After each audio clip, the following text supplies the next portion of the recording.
My apartment smells of books and brewed tea. It is a scent I have been creating for years. The smell of a life lived and knowledge accumulated. Colleagues sometimes joke that I'm like my own library, just as orderly on the outside and full of unexpected treasures on the inside. My name is Abbott Knightley. I'm 68 years old, and I spent nearly 4 decades teaching history at Bloomington University. I retired 3 years ago, not of my own volition, but at the insistence of the faculty leadership, eager to inject fresh blood into the educational process. I suspect that my commitment to classical teaching methods and my criticism of digital superficiality in teaching played no small part in this. My apartment is 2 rooms in an old brick house on Maple Street. Nothing fancy, but enough for me. The living room is filled with bookcases, reproductions of Renaissance paintings, and a few thinly framed photographs on the walls. The center one is of Elizabeth, my late wife, with our son Silas. He is about 7 years old in the photo, smiling a gap-toothed smile and holding his mother's hand tightly. Elizabeth died of cancer when Silas turned 9. Leukemia took her in 3 months, leaving me alone with a confused boy who had no way of knowing why mommy wasn't coming anymore. "Daddy, when is mommy coming home?" he asked every night before he went to bed. And I couldn't find the strength to explain that death is forever. I guess that's when this strange reticence between us began. I immersed myself in work to provide for my son and not go mad with grief. And for him, I hired a series of nannies who replaced each other with depressing regularity. There is a worn leather armchair by the window, a gift from my colleagues for my 60th birthday. In it, I spend most of the day reading and thinking. Sometimes I make notes in my notebook, a habit left over from my teaching days. I still structure my thoughts like a lecture, with an introduction, a main part, and a conclusion, though I haven't had an audience in a long time. It's overcast today, and the apartment is in a gray twilight. I don't turn on the lights. I'm saving electricity. My pension is modest, and why do I need lights when I live alone? It just makes my eyes strain. I reread the letter from Silas that came in yesterday's email. My son doesn't call, preferring written communication, as if he's afraid to hear me rebuke him, or worse, disappoint me. "Dad, Pearl and I are hosting a dinner for her co-workers next Saturday. It would be great if you could help with the arrangements. You're good with wine and serving, aren't you? Write if you can be here by 5. Even in the letter there is a chill of alienation. Father, not Dad. That would be great. Not we'd be happy to. And most importantly, there's no invitation to join us for dinner, only a request to help with the preparations. I'm used to it, though. Ever since Silas married Pearl Brocklehurst, our relationship had become even more strained. Pearl comes from a family of hereditary jewelers. Her parents, Rupert and Imelda Brocklehurst, own Brocklehurst and Sons, a chain of high-end stores throughout the Midwest. Although they have no sons, just Pearl and her older sister, they didn't want to change the name of the business, which was founded as far back as Rupert's great-grandfather. Conservatism and adherence to tradition, but only when it's profitable. When Silas had first brought Pearl to meet me, I'd noticed the way she looked around my apartment, her eyes lingering on the shabby book spines and faded curtains. Her smile didn't touch her eyes as she held out her perfectly manicured hand to me and said, "I finally get to meet the legendary Professor Knightley. Silas has told me so much about you." I sensed the falseness even then. Silas had told her almost nothing about me. Otherwise, she would have known that I preferred to be called by my first name, without titles. For me, Professor had always been a job function, not a part of my personality. But something in her tone told me to keep quiet and just shake the outstretched hand. Silas met Pearl at a technology conference where she was presenting a project on the digitalization of the jewelry business. She has an MBA from a prestigious university and a knack for charming the right people. Silas, a talented programmer with an innate shyness, was won over by her confidence and gloss. In a way, I understand him. Pearl resembles Elizabeth in appearance, the same golden hair, the same graceful oval face. But while Elizabeth's eyes radiated warmth, Pearl's gaze was always wary, appraising. They were married 6 months after they met. The wedding was lavish, organized, and paid for by the bride's parents. I was invited, of course, but sat at the far table next to the Brocklehurst's distant relatives. I remember Imelda introducing me to one of the guests. This is Silas's father. He's a taught history. She said the word taught as if it were something low honorable, like taking out the trash. After the wedding, Silas started calling less and less often. First once a week, then once a month, and now mostly by email. He and Pearl bought a large house in an upscale Bloomington neighborhood, not far from the country club where Rupert Brocklehurst plays golf with the city's elite. Silas started working for an IT company funded in part by Pearl's parents. His career has taken off, but something about him has changed. When we meet, rarely, usually on holidays, he speaks louder, laughs more often, but his laugh sounds unnatural, as if he's playing the part of a successful son-in-law in an expensive Brocklehurst family production. The first invitation to help organize the reception came about a year ago. Pearl had called, her voice soft, almost ingratiating. Abbott, Silas tells me you're very knowledgeable about art and antiques. We're having a small reception for my father's partners, and it would be wonderful if you could help with the theme and tell the guests about some of the items in Rupert's collection. I agreed, flattered that my knowledge was finally coming in handy. When I arrived, Pearl greeted me in a flowing silk dress, but beneath her courtesy, there was clearly a calculating air. She quickly walked me through the house, showing me items to be told about and giving me clear instructions. Please don't touch anything without gloves. And try not to take too long to tell the story of each exhibit. The guests may get bored. That evening was a revelation. I watched Pearl and Silas interact with the guests. She took a shine to him. He gave a nod and served drinks. When one of Rupert's partners became interested in a Chinese vase from the Ming Dynasty, Pearl literally pushed me forward. Oh, our expert will tell you all about it. I spent 15 minutes explaining the glaze and symbolism of the pattern, and when I finished, the guest shook his head in admiration. Amazing! Where did you find such a knowledgeable curator? Pearl smiled but didn't correct his assumption that I was a hired expert. Silas stood nearby, nervously twirling his whiskey glass in his hands, his gaze darting between my wife and me. But he too remained silent. In that moment, I realized I'd become something of a living prop for them, educated enough to impress the guests, but not important enough to be presented as father and father-in-law. From then on, invitations to help became a regular occurrence. I accepted because it gave me a chance to see my son, and because, frankly, I enjoyed talking about art and history with people who showed interest, even if that interest was superficial and fleeting. When you've been teaching all your life, it's hard to turn down the opportunity to share knowledge. Gradually, my role expanded.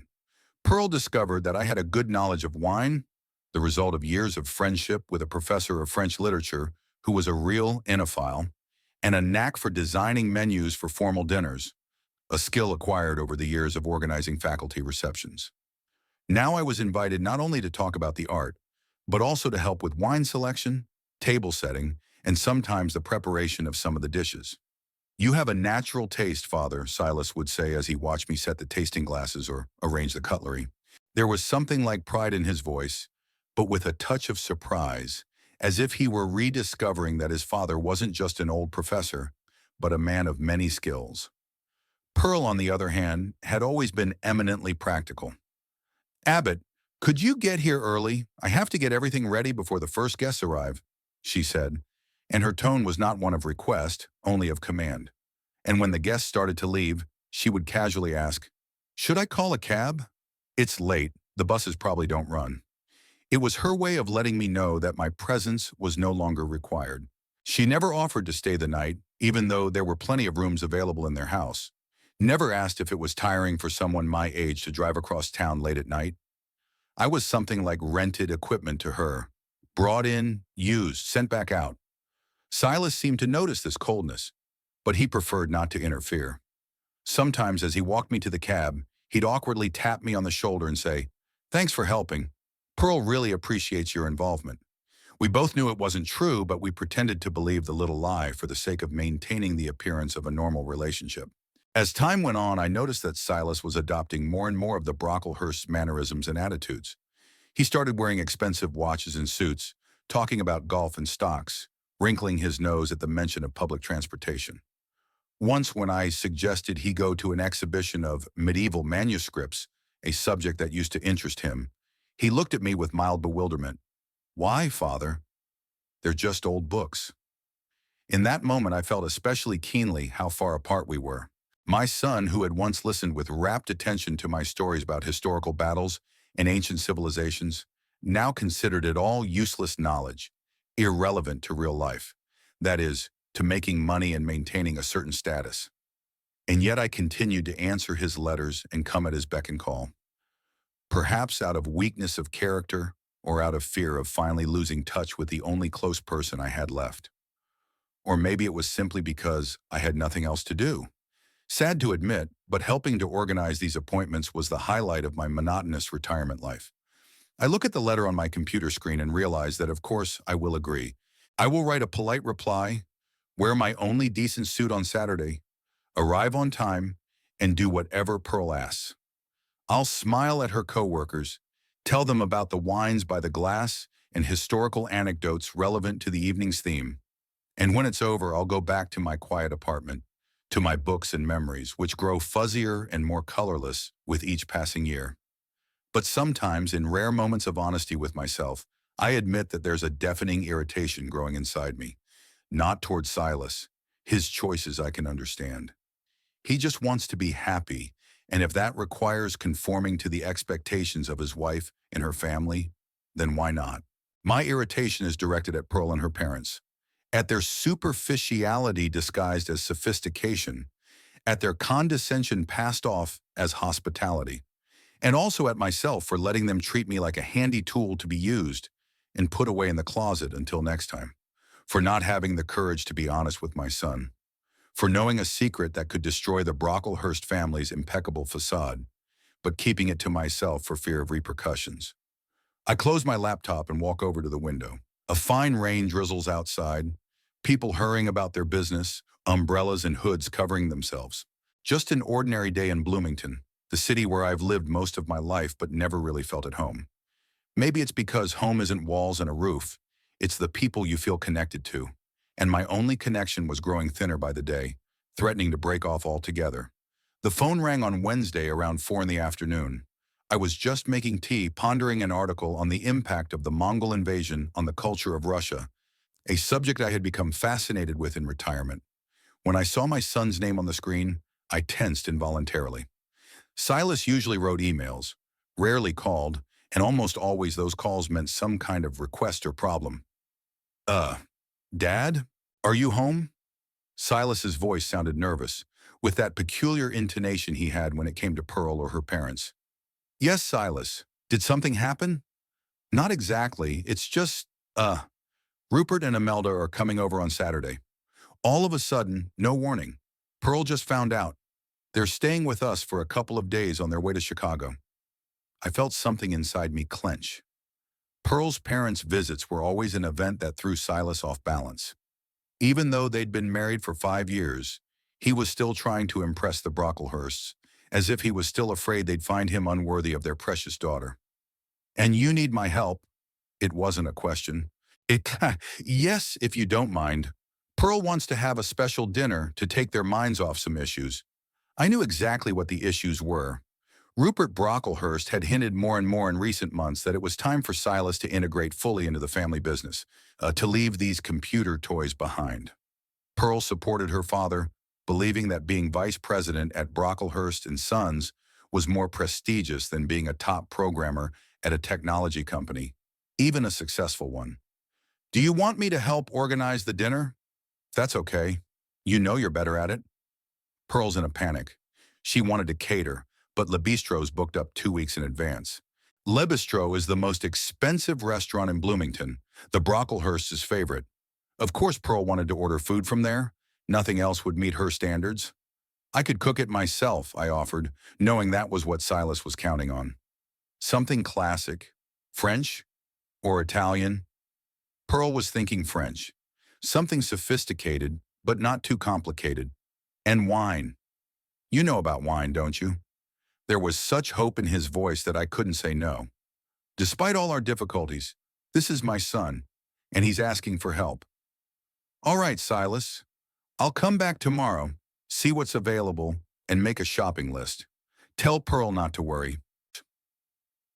Thank you, Father. The relief in his voice was almost palpable. You don't know how important this is. Rupert has recently hinted that he wants to discuss my future in the company. This dinner should go perfectly. After the conversation, I remained seated in the chair, looking at the cooling tea. It was the same again, Silas's eagerness to please his wife's family, as if his own personality, his desires, and his plans meant nothing. My son once dreamed of starting his own technology company. Now he's willing to give up what he loves for a place in his father-in-law's business, which he will get only by right of descent, not because of his talents or merit. I was reminded of another Silas, a 15-year-old who spent hours with a computer, taking it apart and putting it back together, creating his first programs. He was so enthusiastic, so full of enthusiasm. "Dad, I want to change the world with technology," he used to say then. Where had that boy with the burning eyes gone? In the morning, I gathered the necessary things: a set of special knives, a gift from my colleagues for my 50th birthday, some rare spices from my collection, and a shabby notebook with recipes I had collected all my life. Many of them were inherited from Elizabeth. She was a great cook. As I was packing, I thought about how strange life was. Here I was, a historian by training and vocation, going to cook a gourmet dinner for people who saw me as nothing more than a living supplement to their lavish lifestyle. On the way to my son's house, I couldn't help but think about Pearl and what I know about her. It was 3 years ago, shortly after I retired. I was working on an article about the evolution of educational systems and was looking for information about elite private schools, one of which Pearl had graduated from. In the course of my search, I came across an archived version of a high-end escort website. The site had long been defunct, but archival copies survived in databases accessible through the university library. And there, among the dozens of profiles of escort ladies, I saw her. The photo was taken about 10 years ago, but I couldn't be mistaken. The same blonde hair, the same slightly haughty curve of her lips. In her profile, she called herself Amethyst and offered intellectual and aesthetic accompaniment for gentlemen with refined taste, specializing in high-level events, business dinners, cultural events. At first, I thought it was some kind of mistake or coincidence, but then I found a few more mentions of Amethyst on forums and in escort reviews. Some clients praised her education and ability to keep a conversation going on any topic, while others noted her willingness to be private for an additional fee. When I matched the dates, I realized that Pearl had been doing it while she was at university, and for several years after that, until she met Silas. It took me a while to realize this information. I didn't feel morally condemned. Life was too complicated to make a blanket judgment. Maybe she was in serious financial trouble. Maybe she didn't want to depend on her parents. Or maybe she just thought it was an easier way to make a living than the usual student part-time job. In the end, it was her decision and her life. But what really struck me was the blatant hypocrisy. Pearl, who was now playing the role of the impeccable society lady from an old family. Pearl, who wrinkled her nose at the mention of anything vulgar or low. Pearl, whose parents were proud that their daughter was always a paragon of propriety and never stooped to work beneath her dignity. I saved the materials I found, took screenshots, wrote down references, even printed out a few pages, and hid them in a safe place. Not for blackmail, no. More out of a researcher's instinct used to documenting his findings. And I confess, out of some vague premonition that this information might come in handy someday. There were a few times I came close to telling Silas, especially when I saw how Pearl manipulated him, how she made him feel ashamed of his origins and give up on his own dreams. But every time something stopped me. Fear of permanently destroying our relationship with our son, a reluctance to hurt him, or just the realization that he probably wouldn't believe me, thinking I was trying to destroy his marriage out of jealousy or resentment. And now I was on my way to their house to help throw the perfect dinner for the parents of a woman who was cheating everyone around her. The absurdity of the situation didn't escape my attention. The cab pulled up outside a 2-story colonial-style mansion. Silas had bought it 3 years ago, shortly before I retired at the insistence of Pearl, of course, who thought his previous apartment was not representative enough. The house was surrounded by a manicured lawn with ornamental shrubs trimmed in geometric shapes. It looked immaculate and impersonal, like an illustration from a real estate magazine. Pearl opened the door without even letting me ring the bell. Apparently, she was watching the driveway. Abbott, I'm so glad you're here. Her smile seemed almost genuine. We're a total disaster with this dinner. I wanted to order from Le Bistro, but it's full, and the other restaurants in town are terrible. She took me by the arm and led me into the house, still speaking with that special tone she used when she needed something, a mixture of flattery and slight desperation. Silas said you were an amazing cook. I remember that quiche you made for our spring reception. All the guests loved it. Inside, the house looked even more sterile than the outside.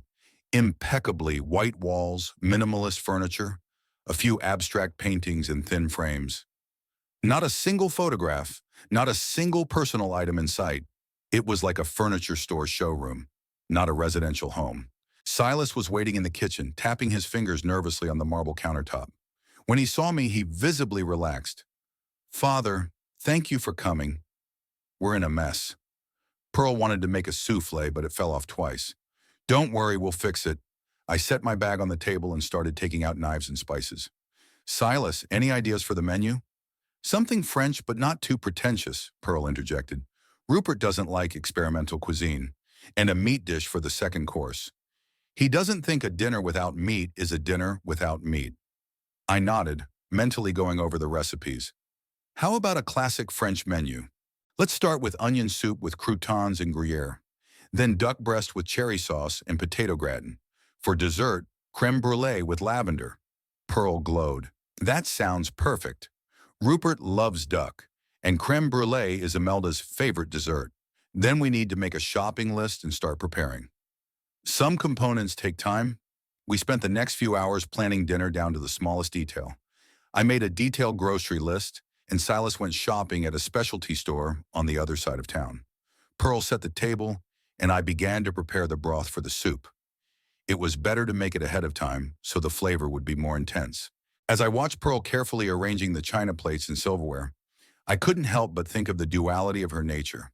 On the one hand, this impeccable socialite for whom the right glasses and perfectly ironed napkins are important. On the other is the girl who once sold her society to wealthy men. Which of these is the real Pearl? Perhaps both versions are equally real. We all play different roles depending on the circumstances. You're placing the red wine glasses too close to the plate, I remarked when she had finished with one of the place settings. Better a little to the right, in line with the meat knife. Pearl threw me a quick glance, a mixture of annoyance and appreciation. Of course you're right. I'm always confused about these subtleties. It comes with experience, I replied neutrally. When you've been organizing faculty receptions for decades, you have to memorize the rules of etiquette. She smiled, but there was something like suspicion in her eyes. Sometimes I think, Abbott, that you know more about me than you're letting on. We stared into each other's eyes for a moment, and I almost dared to say, yes, Pearl. I know things about you that would shatter this carefully constructed facade, but instead I just shrugged. I'm a historian. Observation and analysis are my profession. She turned away first, going back to setting the table. We worked in silence, each absorbed in our own thoughts. When Silas returned with the grocery bags, the atmosphere lightened a little. He looked more relaxed than he had in the morning. The shopping had always had a calming effect on him, something he'd had since childhood. I found everything, Father, even the lavender for the dessert. He started putting the groceries on the table. And I bought that red wine you recommended. Good, I looked around. Now we need to marinate the duck. Silas, can you help me with that? Together we prepared a marinade of orange juice, honey, rosemary, and garlic. Working side by side with my son, I felt a shadow of the closeness I'd felt before Pearl came along. We used to cook together a lot, and especially on weekends. Silas liked to experiment with spices, creating unusual combinations. Now he just followed my instructions mechanically, as if he were afraid to take the initiative. Do you remember when we made curry with 3 kinds of peppers? I asked, chopping garlic. Vaguely, he answered, but there was a spark of recognition in his eyes. I think I added too much cardamom then. Yes, and the dish was almost inedible, but you ate the rest of it anyway, claiming it was the way it was supposed to be. We both smiled at that memory. For a moment, Silas was the same old Silas. My son, not an extension of the Brocklehurst family. I miss those times, he said quietly, looking down at his hands. Life was simpler. Not simpler, different, I corrected him. Every period of life has its difficulties and its joys. He was about to say something, but Pearl came back into the kitchen. She took a critical look at our preparations. Everything going according to plan? My parents are coming tomorrow at 6, so dinner should be at 7. And Abbott, I was wondering if you could not only cook, but also serve dinner. Our housekeeper has taken the night off, and it's not practical to hire a waiter for one night. Of course, I answered, feeling the familiar bitterness returning. I'm at your service. Pearl, my father isn't a caterer, Silas said, suddenly firm. He's agreed to help with the cooking, but we'll serve the food ourselves. Pearl raised her eyebrows in surprise. I was just thinking. Never mind. Of course we'll serve it ourselves. She quickly changed the subject to a discussion of what kind of flowers to put on the table, but I could see the irritation in her eyes. This little episode of resistance on Silas's part was an unpleasant surprise. By evening, the basic preparations were complete. The duck was marinating, the broth for the soup was ready, and the ingredients for the dessert were measured and set aside. I explained to Pearl that I would be there by 3 o'clock tomorrow to finish the preparations. Why don't you stay for dinner, Abbott? She suggested with a polite smile that didn't affect her eyes. It's getting late. No, thank you. I still have things to do at home. I lied. I didn't have anything to do, but the prospect of spending the evening watching the fake idol of their family life seemed unbearable. Silas hailed me a cab and walked me to the door. Thanks, Dad. We couldn't have done it without you. You're welcome. I buttoned my coat. Silas, are you happy? The question came out of my mouth unprepared. My son blinked in surprise. What? Of course I'm happy. I have a good job, a beautiful home, a loving wife. I'm not talking about external attributes. You yourself inside. Are you happy with your life? Your decisions? He looked away. Life is complicated, Father. You don't always get exactly what you dreamed of when you were young. But I'm happy with what I have. I really am. I didn't pursue the subject, just nodded and patted him on the shoulder. The important thing is that you're happy. Everything else is secondary. On the way home, I pondered the fine line between lying and self-deception. Does Silas truly believe he's happy with his life? Or has he just convinced himself that he is, because the alternative is too painful? And myself, do I really keep Pearl's secret out of noble motives? Or am I just afraid of losing my son for good? The cab pulled up outside my house. After paying the driver, I stood on the sidewalk for a moment, staring out the dark windows of my apartment. Tomorrow was a big day, a day that could change everything or leave everything the same if I stayed silent again. The decision hadn't been made yet, and that made me feel anxious and light at the same time, like I was about to leap into the unknown. Saturday was overcast with low clouds that promised rain by evening. I arrived at Silas's house at 3 o'clock sharp, as promised. Pearl opened the door, impeccably dressed and coiffed, as if her parents had already arrived, even though their visit was still 3 hours away. Abbott, come in quickly. We had a little problem with the dessert, she said quickly, nervously fixing a loose strand of hair. I tried to start preparing it myself, but something went wrong. Silas was in the kitchen, staring at a bowl of something that looked like it was supposed to be creme brulee, but had turned into a lumpy, unappetizing mass. Sonum, I told you to wait for your father, he said with a slight rebuke in his voice. Desserts aren't our strong suit. It's okay, I reassured them as I took off my coat. We have plenty of time to fix this. The next 2 hours passed in intensive work. I recooked the cream for the dessert, while I worked on the duck breast and the sauce. Pearl grew more and more nervous as the hour of my parents' arrival approached, meticulously checking every detail of the table setting and changing the floral arrangement in the center of the table several times. They're always so critical, she complained, arranging the candles. Especially Mom. Nothing escapes her gaze. I didn't say anything, though I was tempted to point out that the apple didn't fall far from the tree. Pearl had inherited from her mother not only her exquisite looks, but her habit of judging everything and everyone by a certain standard. At 6:30, Silas went upstairs to change, and I stayed in the kitchen, finishing the sauce for the duck. Pearl suddenly sat down on a high stool by the kitchen island, watching me. Unusually quiet, she seemed absorbed in her own thoughts. "You know, Abbott," she said at last, "sometimes I envy your calmness. You never fuss, never get nervous. It's as if you didn't care what other people thought." "Age gives you a certain freedom from other people's opinions," I replied, stirring the sauce. "When you live long enough, you realize that most of the things we worry about are really quite insignificant. My parents will never understand that," she sighed. "For them, external perception is everything. Reputation, status, connections." For a moment, her socialite mask slipped away, and I was just a tired young woman, tired of conforming to other people's expectations. I almost felt sympathy for her. "And for you, Pearl, is that all too?" She met my gaze, and something flashed in her eyes, maybe sincerity. "I don't know who I am without it," she admitted quietly. "For too long, I've built my life around a certain image." Before I could answer, I heard the sound of a car pulling up outside. Pearl was instantly transformed, her back straight, her chin lifted, her eyes cold and assessing again. "They're here," she said in a different tone of voice. "I'll meet them. Go on with dinner. It must be ready by 7 o'clock." Rupert and Imelda Brocklehurst entered the house with that peculiar confidence of people who are used to having the world adjusted to them, not the other way around. Rupert, a tall, trim man in his 60s with a perfectly trimmed gray beard, looked like a successful businessman from an advertising poster. Expensive suit, Swiss watch, well-groomed hands with a massive gold ring. Imelda, a petite blonde with traces of her former beauty, was dressed in an elegant pastel-colored suit, complete with a pearl necklace that must have cost as much as a professor's annual pension. From the kitchen, I could hear their greetings, loud with exaggerated joy, as if they hadn't seen each other in years, not a month. Silas came downstairs, perfectly coiffed and wearing the same blue jacket Pearl had picked out for him last Christmas, claiming it made him look more personable. "Son," Rupert's voice rumbled through the house, "how's business?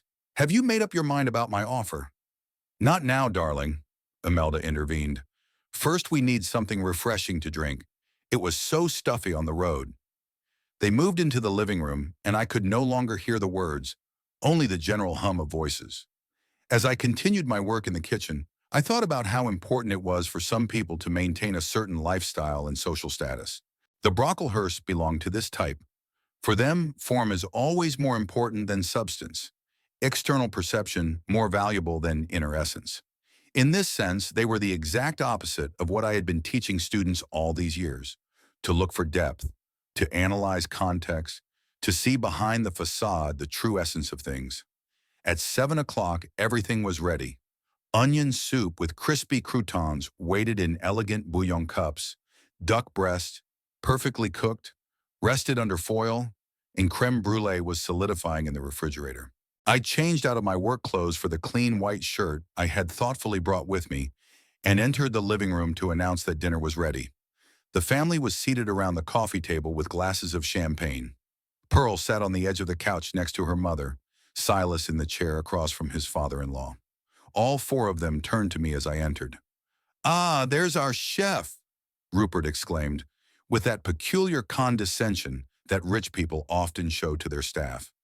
"Pearl says you've prepared something special for us." "Just a classic French menu," I replied discreetly. "Dinner is served if you're ready. Lead the way, maestro."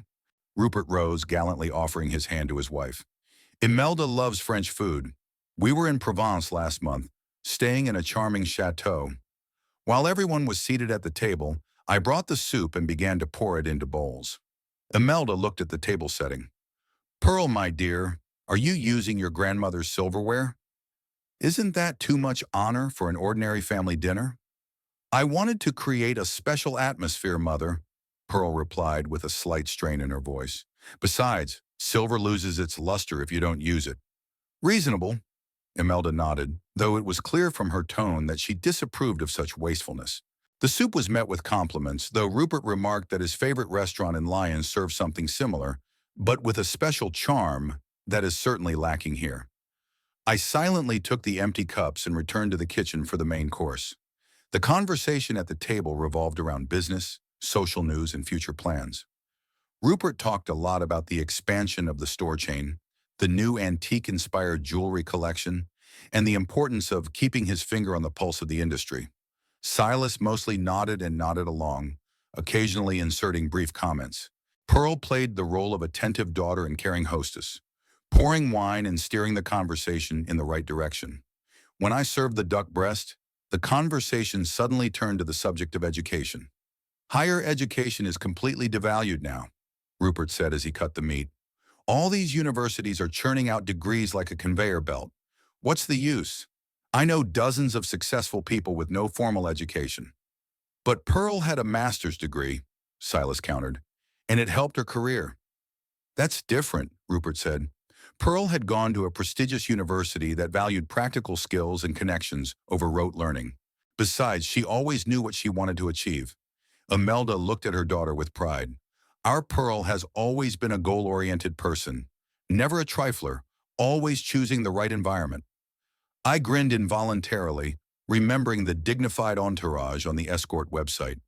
Pearl, noticing my reaction, gave me a wary look. "Something wrong with the duck, Abbott?" she asked with feigned concern. "Nothing's wrong," I replied. "I just remembered a story about a prestigious education and its unexpected uses." "Oh, tell me," Rupert perked up. "I love a good story at dinner." Pearl quickly intervened. "I'm afraid Abbott's stories are too academic for casual conversation." "Dad, didn't you tell me how the meeting with the Japanese investors went?" Rupert, however, did not let himself be led astray. No, no, I'm interested. What's the story, Abbott?" "You were a professor, if I remember correctly, weren't you?" "Yes, a history professor," I confirmed, ignoring Pearl's warning glance. "A rather curious story, though not my own. A colleague of mine discovered that some female students from very wealthy families were moonlighting as escorts in order to maintain a certain standard of living during their studies. Not technically breaking the law, of course, just escorting wealthy gentlemen to various events." There was silence at the table. Imelda looked shocked. Rupert frowned. Silas looked at me and his wife in confusion. Pearl froze, clutching her fork so tightly her knuckles turned white. "What a unpleasant subject for dinner," said Imelda at last. "Pearl, my dear, does your father-in-law always tell such stories at the table?" "I apologize," I mimed contrition. "I was engrossed in an academic interest. Professional deformity." "I understand," Rupert nodded indulgently.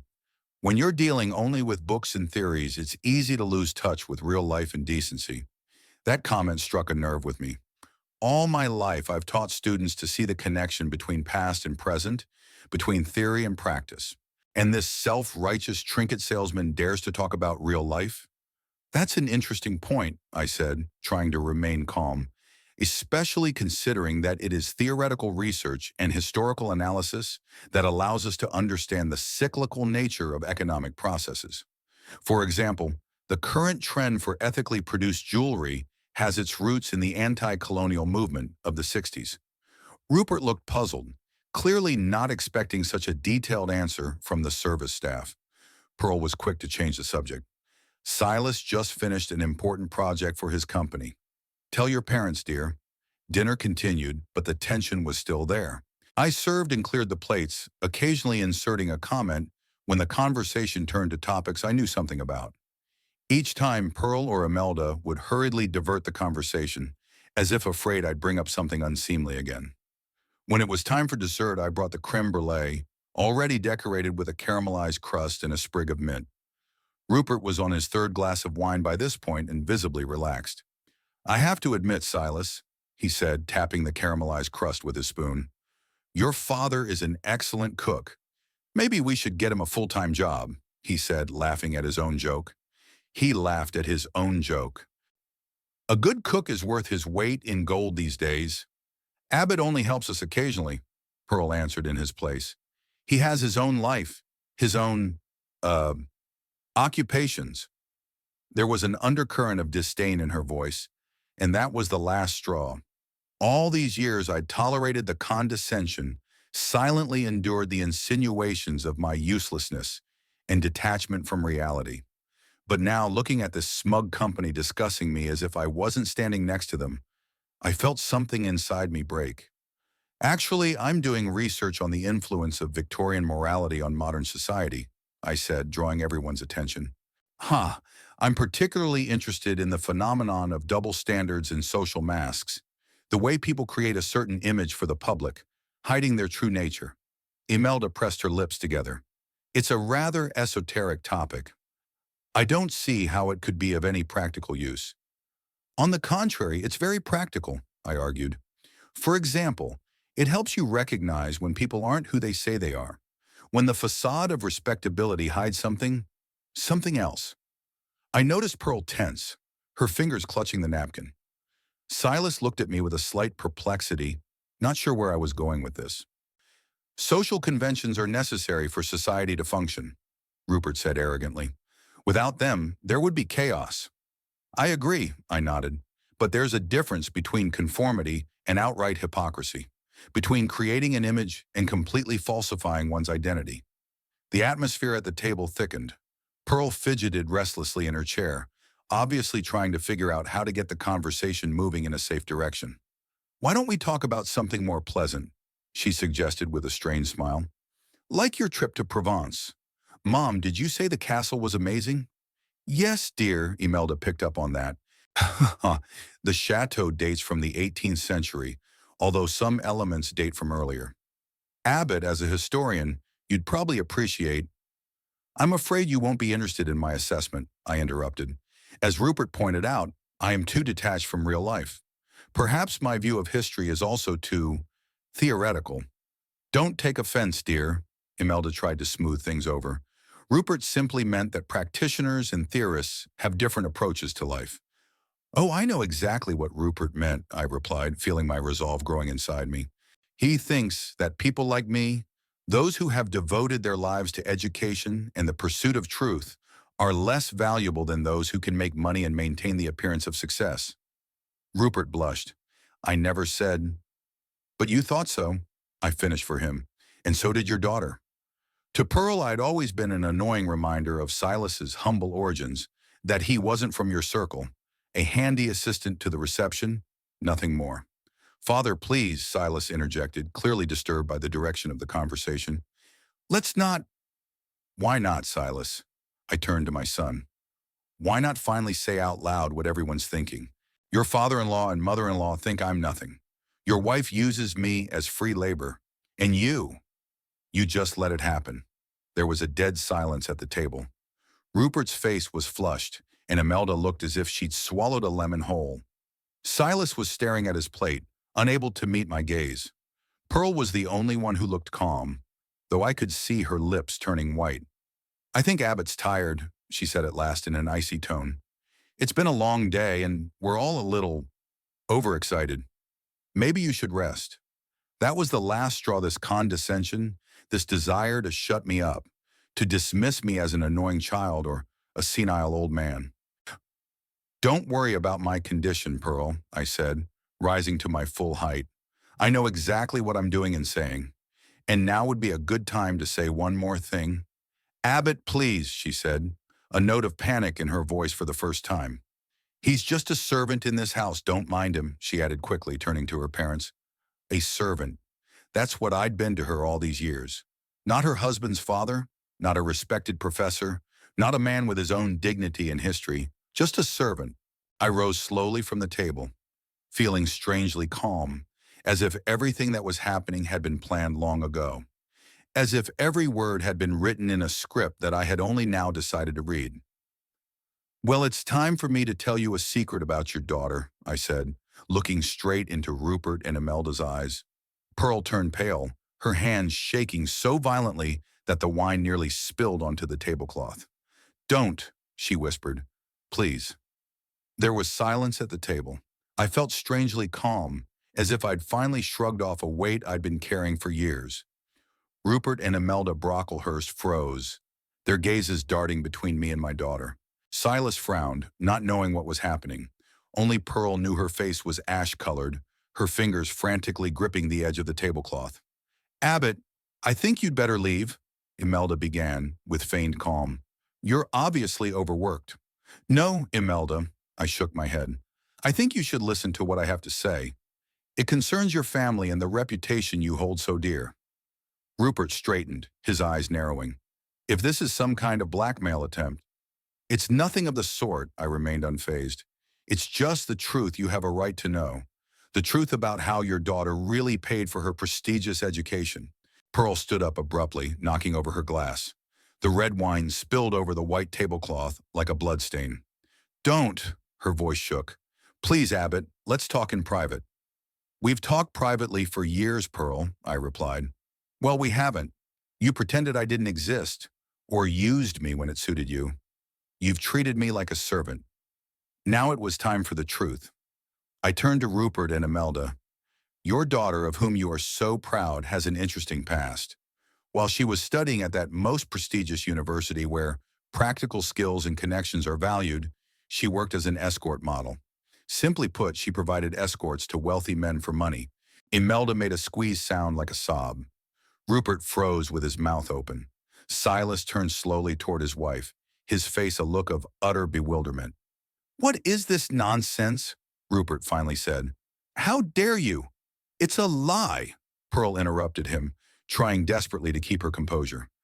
Papa, I'm afraid I have proof, I said calmly, pulling an envelope from my inside jacket pocket. I always carried it with me, waiting for the right moment. Here are printouts from the archives of the VIP Companions website. Did you know that your daughter performed under the alias Amethyst? I laid some photos and screenshots on the table. One of them showed Pearl, much younger, but undoubtedly her, in an elegant evening gown with a deep neckline, with a glass of champagne in her hand, with the same characteristic half-smile she had now. The caption under the photo read, Amethyst is a sophisticated accompaniment for connoisseurs of beauty. Imelda grabbed the photo with trembling hands. This is some kind of mistake, she muttered. Photoshop or... Pearl, tell them. Pearl stood frozen like a statue, her gaze fixed on the evidence spread out on the table. Silas gingerly picked up one of the screenshots, a page with rates and a description of Amethyst services. Intellectual and aesthetic escort, $1,000 per evening. Special conditions discussed individually, he read aloud, his voice sounding muffled, as if from far away. Pearl, what is it? I can explain, she finally said, her voice sounding unnaturally high. It was a long time ago. I was young and foolish. Did you really do it? Imelda looked as if she was about to faint. Our daughter, our Pearl. It was a temporary solution. Pearl's voice grew stronger, more defensive. I needed money for my studies. You said yourself that I had to become independent, that I had to take advantage of every opportunity. We meant internships, part-time jobs in decent places, Rupert exclaimed, his face flushed with anger. Not prostitution. It wasn't prostitution, Pearl snapped at him. I was just escorting men to events, used my intelligence and education to... Special conditions to be discussed individually, Silas quoted again, his voice trembling. What does that mean, Pearl? There was a heavy silence in the room. Pearl looked from her parents to her husband, her eyes filling with tears. It was a long time ago, she repeated quietly. I was a different person. No, Rupert slammed his fist on the table so hard that the plates bounced. You're still the same person. You've just gotten better at hiding who you really are. He turned to me, his eyes flashing with lightning. How long have you known this? Why didn't you say anything? I discovered it 3 years ago by accident, I answered honestly. I didn't tell him because I didn't want to destroy my son's family. I hoped Pearl would change, treat him better, stop manipulating him. And now you're talking because she called you a servant? Rupert said contemptuously. Did it hurt your ego? No, I shook my head. I spoke because I was tired of seeing my son give up himself, his dreams and values to conform to the standards you and your daughter had imposed on him. I spoke up because I couldn't stand your hypocrisy and double standards any longer. Silas was silent the whole time, staring at the photos and screenshots as if trying to make sense of what he was seeing. Finally, he looked up at his wife. Is it true? Is all of this? Is it true? Pearl opened her mouth but couldn't utter a word. Instead, she just nodded, a tear rolling down her cheek. How much? Silas asked quietly.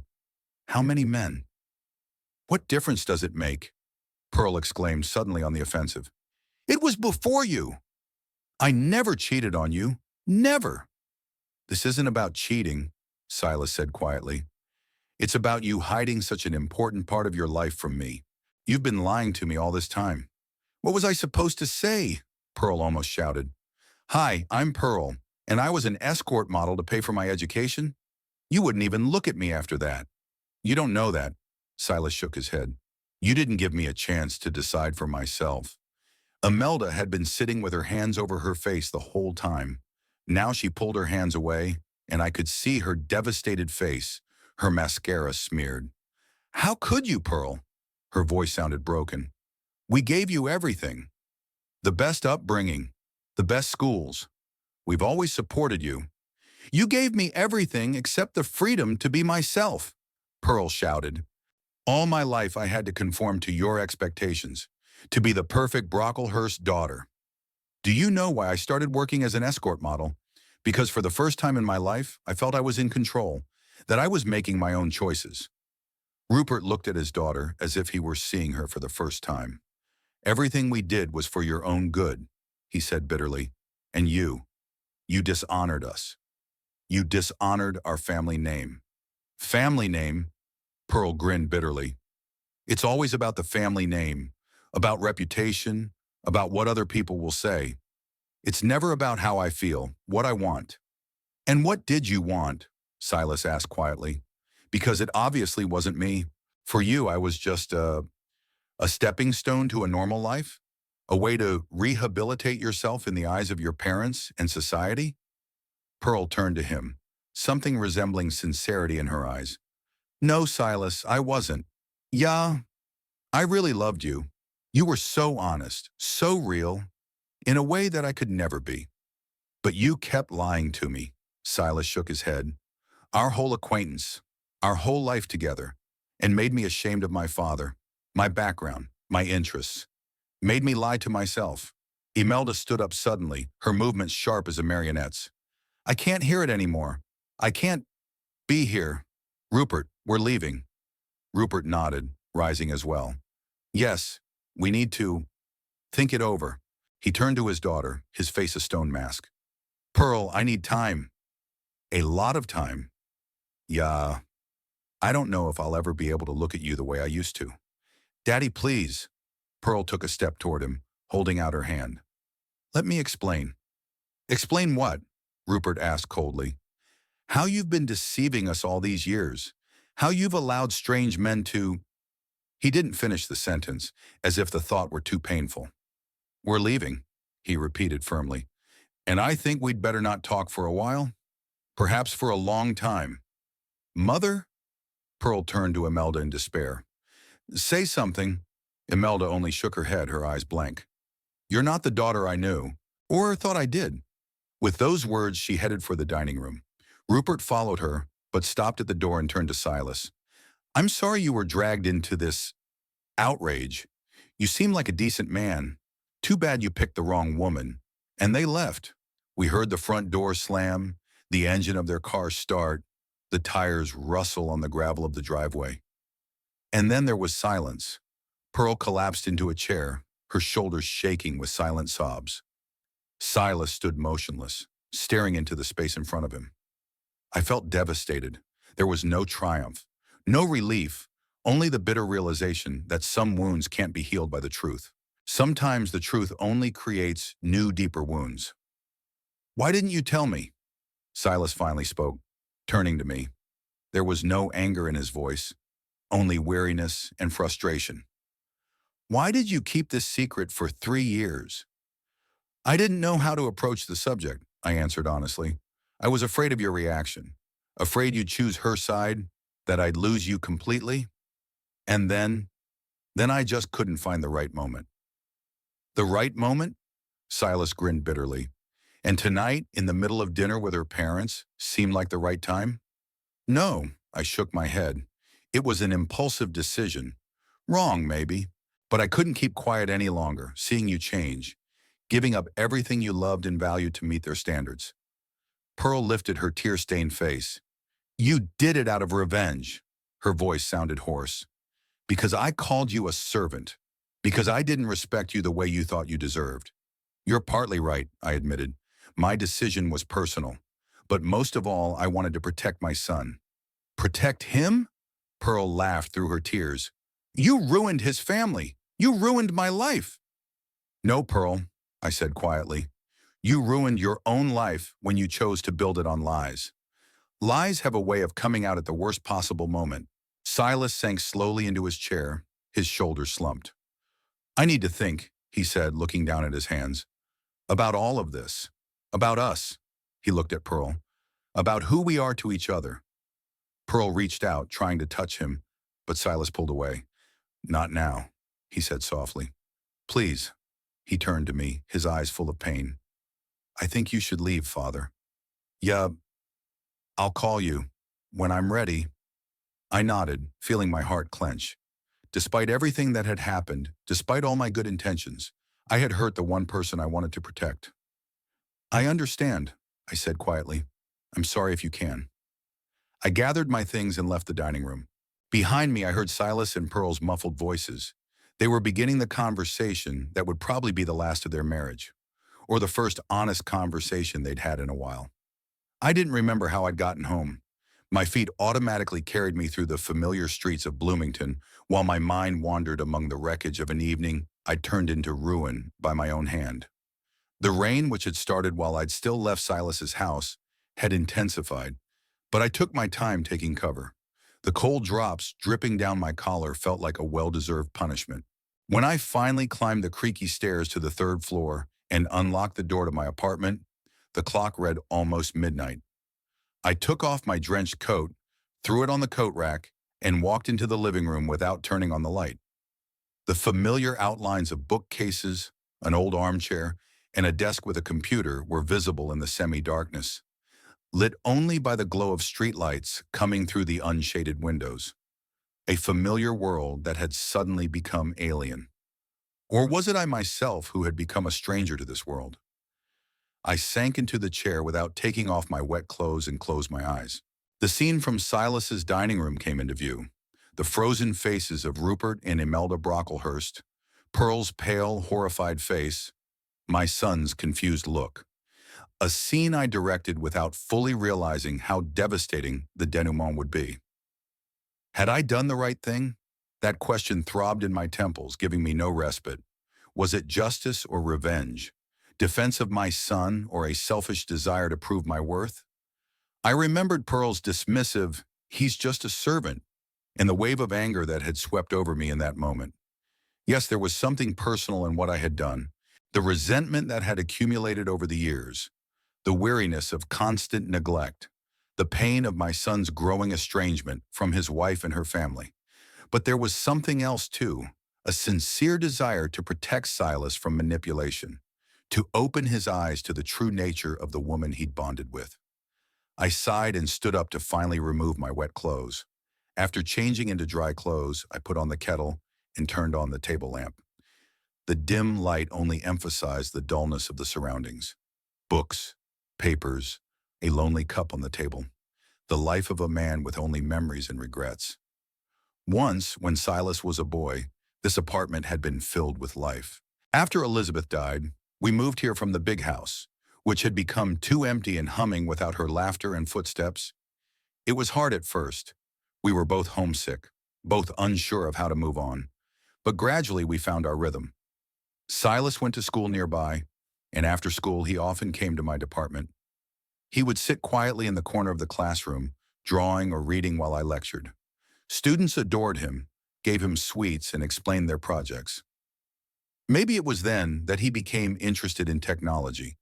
One of my graduate students often showed him his laptop and taught him simple programming. In the evenings, we would cook dinner together, and then I would check his homework or read aloud to him. Not only children's books, Silas was early addicted to historical novels, especially love stories about ancient civilizations and great discoveries. He had a lively, inquisitive mind and a real talent for science. His school teachers predicted a brilliant future for him. When he entered the university's information technology department, I was immensely proud. My son, the first generation in our family with a university degree. Elizabeth would have been happy. She always said Silas had her eyes, but my mind. He's going to be special, you'll see, she whispered, looking at the sleeping infant. And she was right. The university years became a time of our estrangement. A natural process, I told myself. My son is growing up, looking for his own way, gaining independence. I tried not to impose, gave him room to grow and make mistakes. Maybe too much space? Maybe I should have been more persistent, called more often, taken an interest in his life? When he introduced me to Pearl, I immediately sensed something wrong. She was too perfect, beautiful, educated from a wealthy family, and too interested in Silas, who, for all his virtues, had never been the star of a college party or the object of a woman's attention.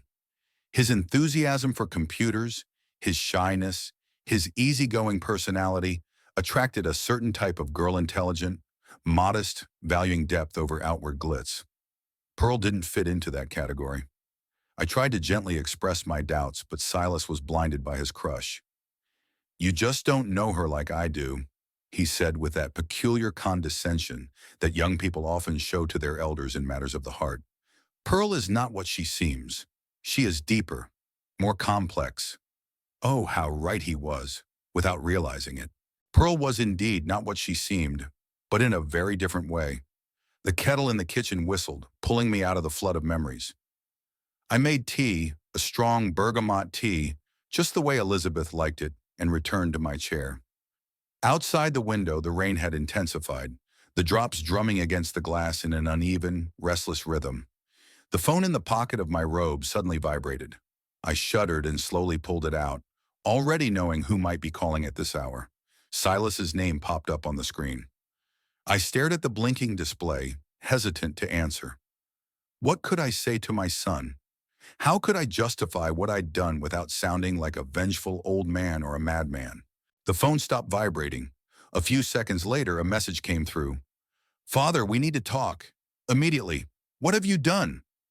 I didn't respond. Instead, I muted the sound and placed the phone on the table with the screen facing down.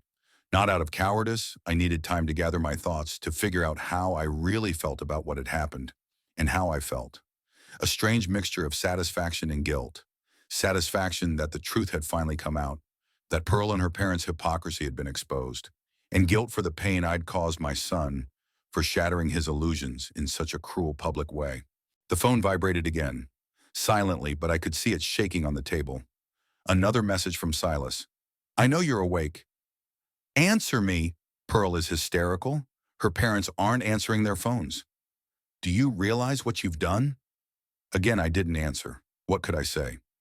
"I'm sorry, son, but your wife is a liar and a manipulator, and I just wanted to open your eyes." Or, "Yes, what I did was cruel, but you need to know the truth about the woman you married." Either answer would sound like an excuse, and I wasn't sure I wanted to make excuses. I took a sip of tea and covered my eyes. The moment when I'd first discovered the truth about Pearl came to mind. I'd been shocked then, unsure of what to do.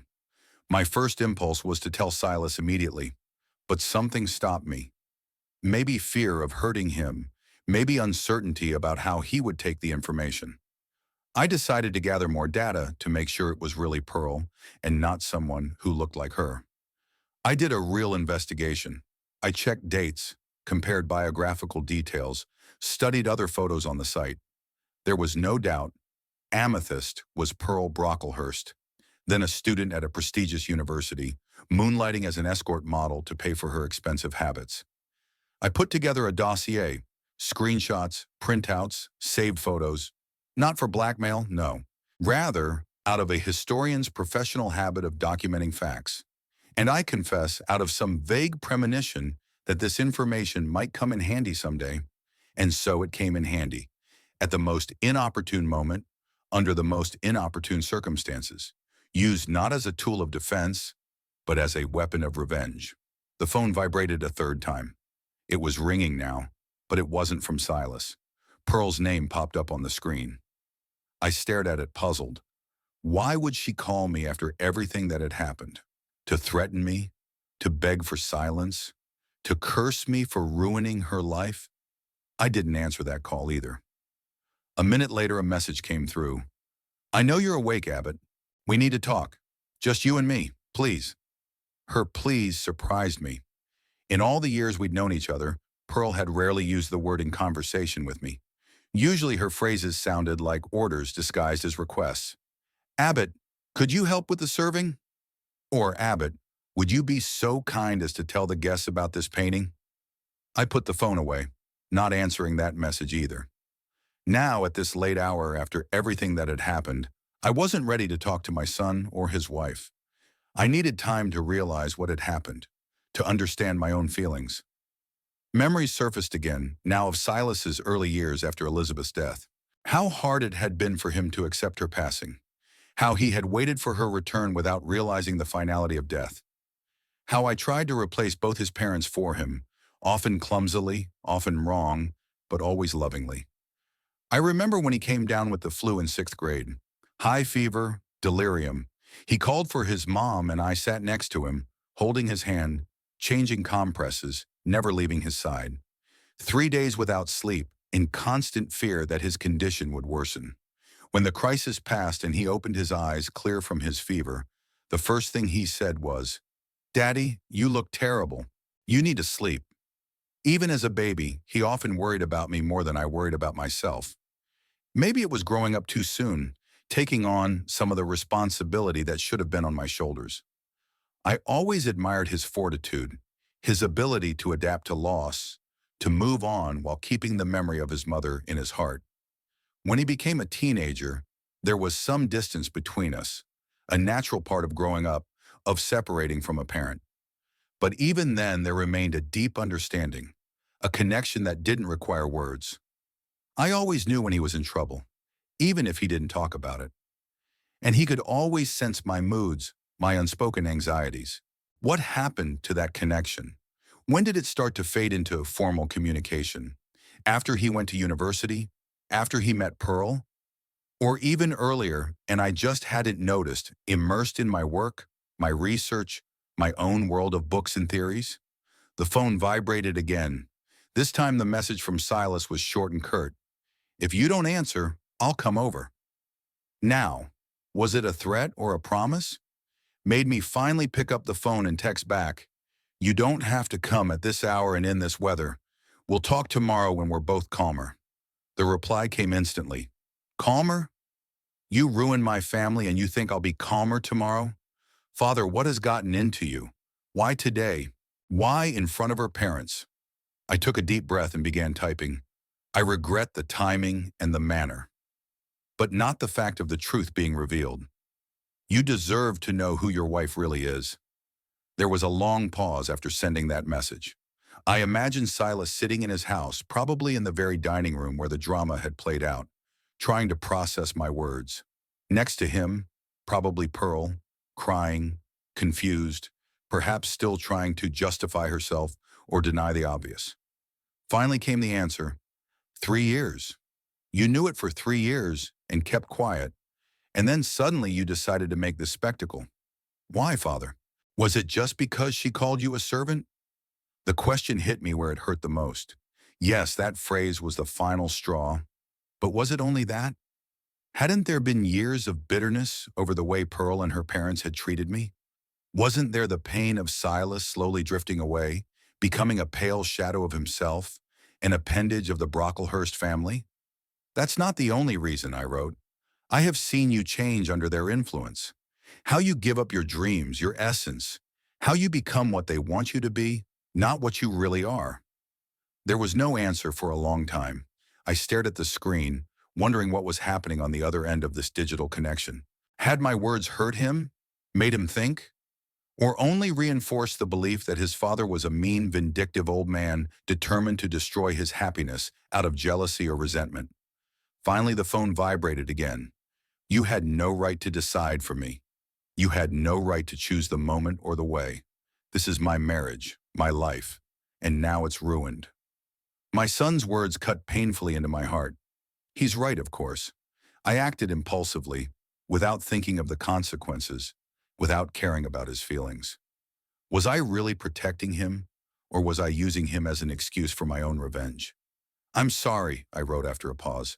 I really didn't think about the consequences. But sooner or later, the truth would have come out anyway. Secrets like that don't stay buried forever. It should have been my choice, came the reply. I need time to figure things out. Don't call me. Don't write. I'll contact you myself when I'm ready. The last message sounded like a sentence. Silas was drifting away from me, not gradually, like he had before, but abruptly, definitively. And I was to blame for that. I put the phone away and leaned back in my chair, feeling dead tired. Outside the window, the rain had turned into a downpour, the drops pounding the glass with a fury that reflected the storm in my soul. Was I right to reveal Pearl's secret? In theory, yes. Silas deserved to know the truth about the woman he'd tied his life to. But the way I chose to do it, public humiliation, scandal, destroying a family in front of everyone, was there no malice in it? A desire not just to open my son's eyes, but to punish Pearl and her parents for years of neglect? I remembered Pearl's face as I uttered the fatal words. Horror, shame, despair, but also something else. Relief? Like a part of her wanted the truth to come out, to end this endless game of perfect. And Silas's face, shock, disbelief, pain, and betrayal not from his wife, but from his father, who'd known the truth for years and had chosen the most devastating way to reveal it. The phone vibrated again. A message from Pearl.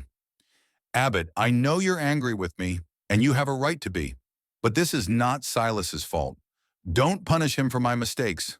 Talk to him. It was strange to receive such a message from a woman I'd just publicly humiliated, whose life I'd possibly ruined.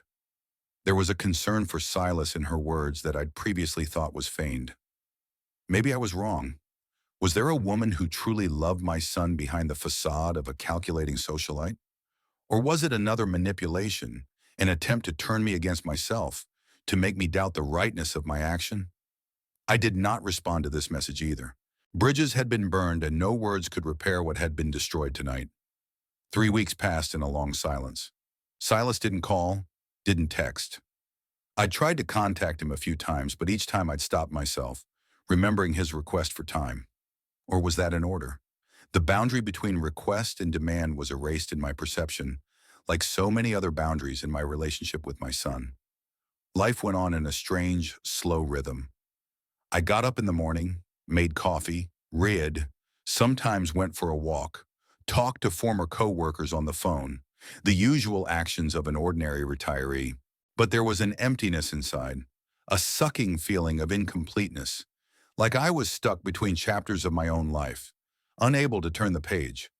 The weather in Bloomington at the end of April was changeable, from bright sunshine and almost summer-like warmth to a sharp chill with rain and wind. On one of these erratic days, I went downtown for groceries and new glasses. The old ones were hopelessly scratched, and reading was a real challenge. The optician was located on Main Street, not far from the university campus. After the young optometrist, so young it seemed he should be sitting at a desk, not writing prescriptions, checked my vision and fitted me with new lenses, I decided to go to the cafe across the street.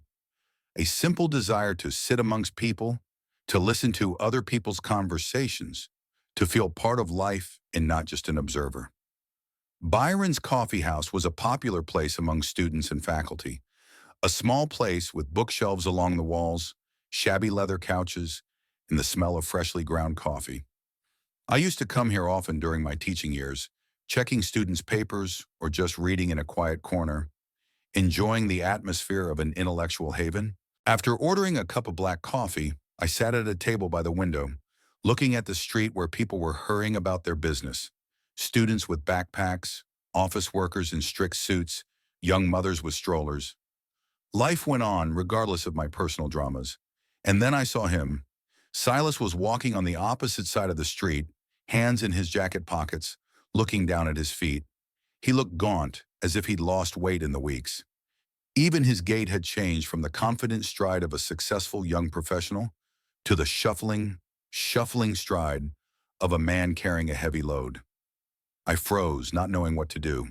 Should I call out, come out to meet him, or to pretend not to notice, to let him pass by, keeping the distance he himself had set? But the decision was made for me. Silas lifted his head and looked straight at the cafe. Our gazes met through the glass, and for a moment there was a range of emotions on his face. Surprise, confusion, something akin to pain, and then determination. He crossed the street and headed for the entrance to the cafe. The bell above the door jingled. Silas walked in, nodded to the barista, and walked slowly to my table. "Father," he said without greeting. "Silas," I tried to smile, but my lips wouldn't do it. "Would you like to sit down?" He lowered himself into the chair across from me, keeping his jacket on, as if he wasn't sure he'd stay long. "How are you?" I asked, unable to find any other words. "How do you think?" There was bitterness in his voice, but not aggression. It was more like the weariness of a man who'd had to grow up a few years at once. "I don't know," I answered honestly. "That's why I'm asking." Silas ran his hand over his face, a gesture I knew from his childhood. It was what he did when he was puzzled by a difficult task or upset about a bad grade. "Would you like some coffee?" I offered to break the tension. "Yeah, I guess so." I called for the waitress, and Silas ordered a latte. We sat in silence while his drink was brewing. I looked at my son, noting the changes, the shadows under his eyes, the wrinkle between his eyebrows that hadn't been there before, the slouching shoulders. He looked like a man who hadn't slept well in a long time and had been thinking a lot. "You've lost weight," I remarked as the waitress brought his coffee. "Yeah," he shrugged. "I haven't had time to eat lately." There was silence again. I waited, hesitant to be the first to speak. Silas took a sip of coffee, set the cup down, and finally looked me in the eye. "I'm still mad at you," he said quietly, "for what you did, for choosing the worst possible moment and way, for keeping quiet for 3 years and then suddenly deciding to ruin everything." I nodded, accepting his words without objection.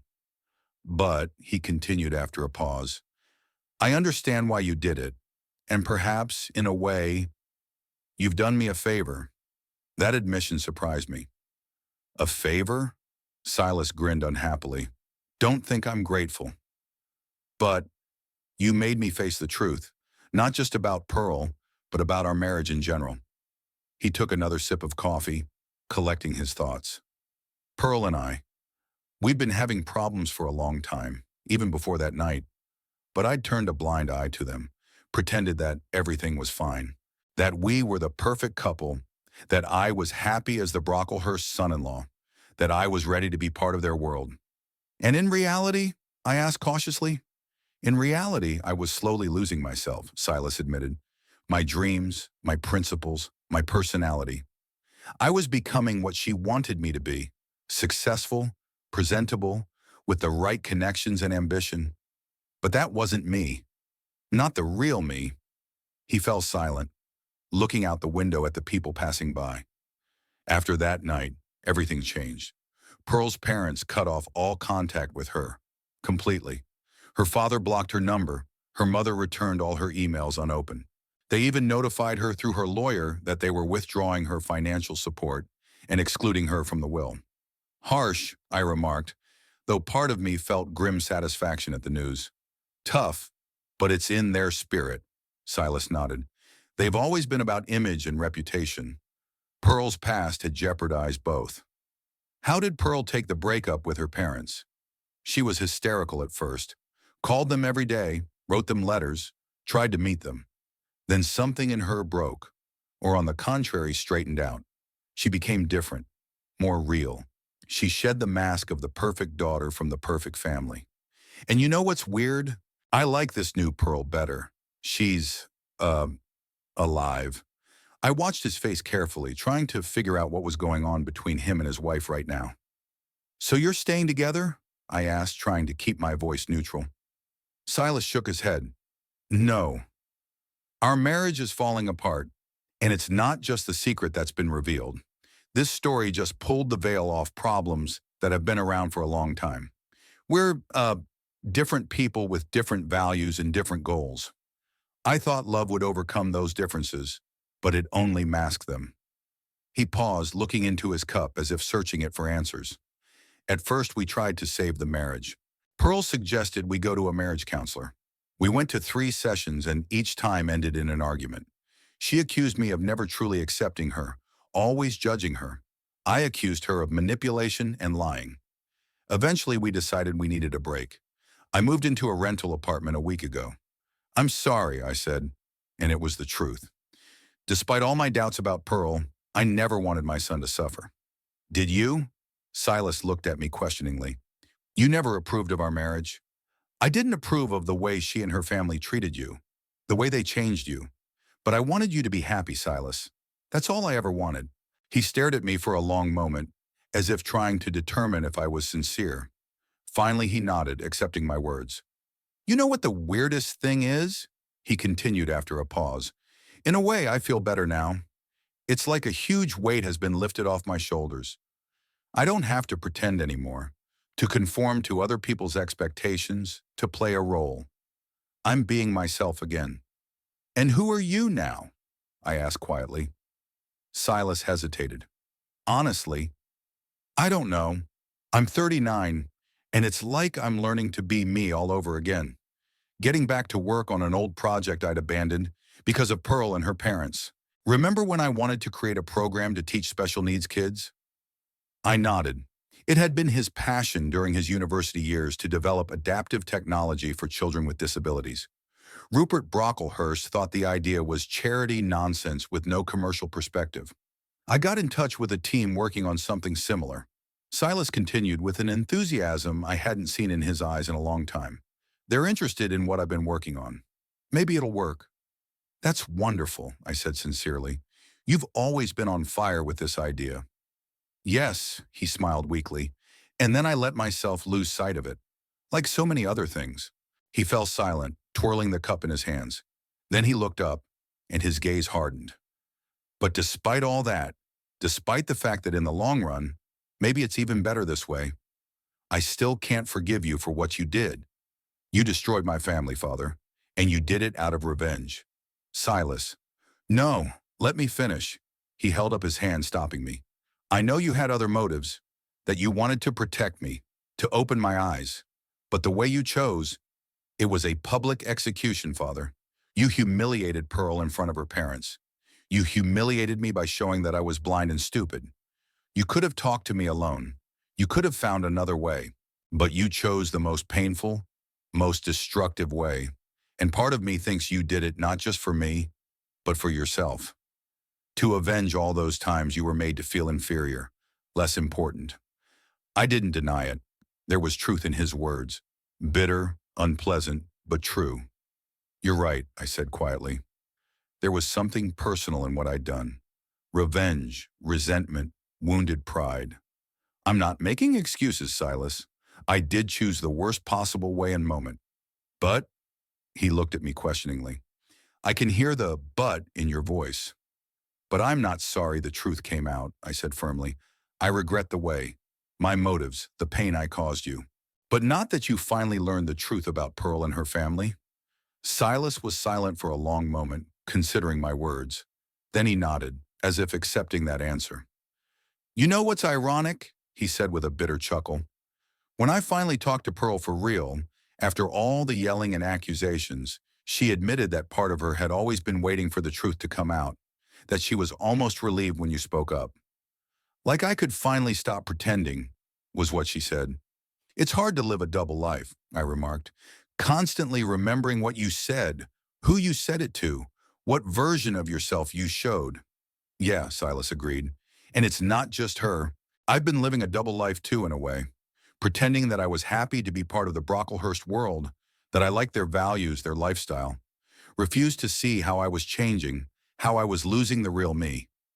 He was silent for a moment, gathering his thoughts. Pearl told me something else, that a part of her always knew you were guessing about her past, that she saw it in your eyes and the way you looked at her sometimes, and that's why she always kept you at a distance, always tried to belittle you in my eyes, afraid you'd reveal her secret. I never planned on it, I said. Not until that night. It was an impulsive decision. I know, Silas nodded. And that makes it even harder. If you had planned it, it would have been easier to be angry with you, to think of you as a calculating manipulator. But you just snapped because of one phrase, He's just a servant, I repeated Pearl's words quietly, still feeling the sting of pain from that memory. Yeah, Silas grimaced. It was a disgusting phrase. I wish I could say I'd stood up for you right away, but I didn't, and I'm ashamed of that.